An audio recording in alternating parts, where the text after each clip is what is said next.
couple examples so far of integration by parts. And these were the instructions that I had provided us with in order to kind of guide our choices for u and dv. Here's another, maybe a little more specific flow chart for how to choose your u here. So the list goes logarithms, inverse trig function, algebraic terms, trig functions, and exponential functions. And so what we should do is that we should always choose whatever is highest on the list here that we see in our problem. We should choose that to be our u. So what do I mean by that? Let's go back to a couple of the examples that we did previously.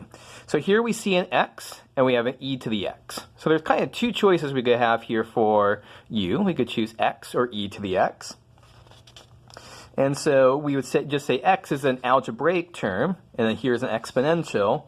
And so on our list here, algebraic terms number 3, exponential is number 5. Higher is better. We want to choose the thing that's higher on our list.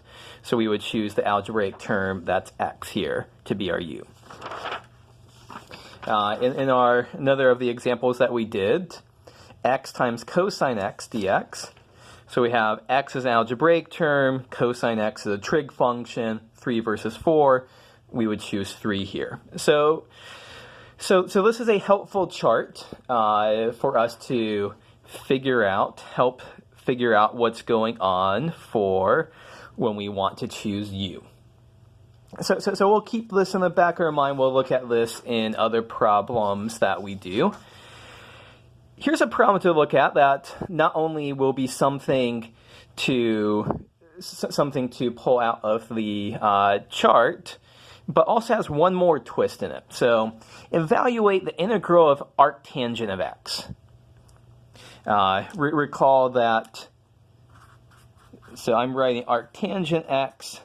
This is equal to, this is just a different way to write the inverse tangent of x here. So what seems unusual?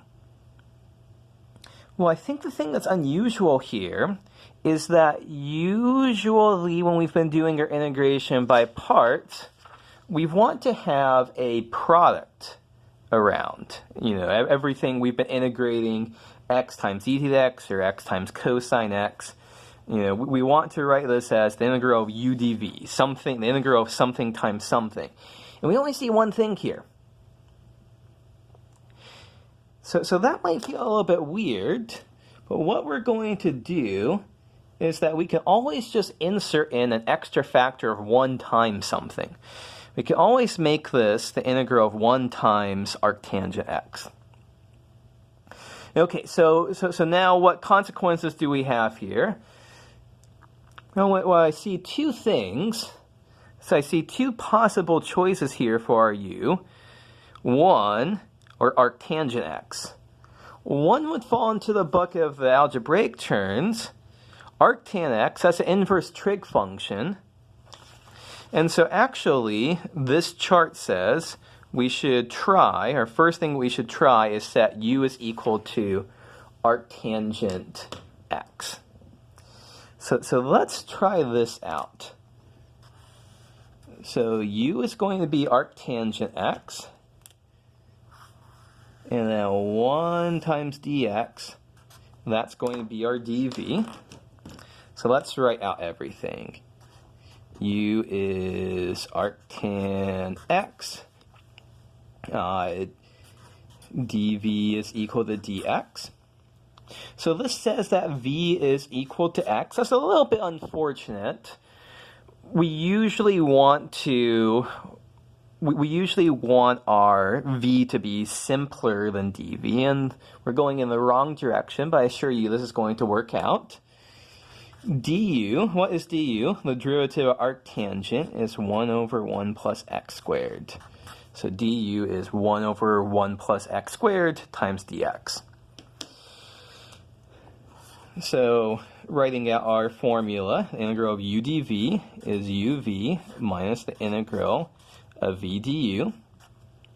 So putting all this together, the integral of arctangent x is u times v. So that's x times arctan x minus the integral of v x times du, 1 over 1 plus x squared dx. And so theoretically, if this process is going to work, we need this to be a simpler integral for us to do. And can you spot what's going on there, how to do this integral?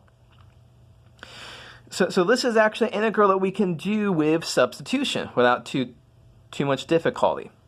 So the thing that we're going to do our substitution for, so usually I would call this u. I would call u is 1 plus x squared. But we've already used u in a different place in the problem. So I'm going to say w is equal to 1 plus x squared. So dw is equal to 2x dx. I see we've got an x dx there. So dw over 2 is equal to x dx. So let's go to a new slide. So where are we? The integral of arctangent x dx is equal to x arctan x minus, okay, so making our replacements, it's 1/2 times 1 over w dw. So what do we end up with? We end up with 1/2 natural log of the absolute value of w plus our constant. And we have one more step to do. We have a w here. W wasn't in our original problem, so we need to substitute back in. W is 1 plus x squared. And so natural log of w is 1 plus x squared. Note that I put absolute values on here. Put absolute values on there because that's what we usually do when we integrate to get natural log of something, when we integrate 1 over w. However, I can tell here 1 plus x squared, it's never going to be negative. X squared is never negative. 1 plus that is going to mean that the whole thing is going to be at least 1. And so I don't need the absolute values. So overall, what do we end up with?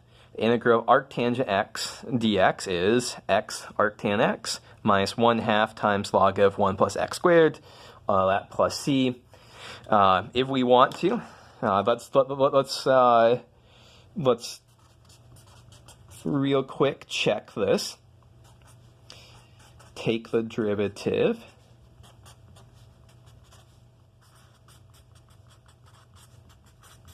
So when we take the derivative here, product rule, we'll always be using a product rule calculation in there. So x times the derivative arctangent of 1 over 1 plus x squared, plus derivative x is 1 times arctangent x, minus, now we have to do the derivative here. So minus 1/2 times 1 over 1 plus x squared. But now we have to multiply by the derivative of 1 plus x squared using the chain rule, plus 0. And so what happens there? Those two cancel. So here's a minus x over 1 plus x squared. Here's a plus x over 1 plus x squared. And so sure enough, we're just left with arctan x at the end.